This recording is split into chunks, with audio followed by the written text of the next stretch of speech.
nag-dinner po kami dito before flying tomorrow.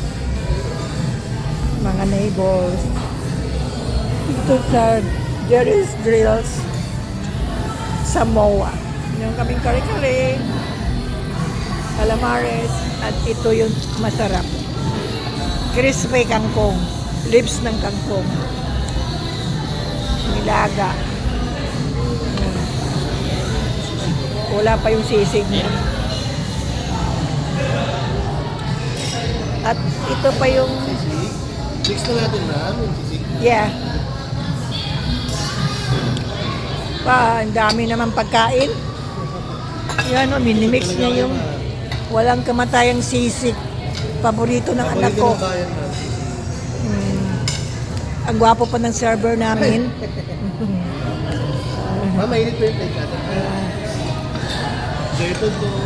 Salamat.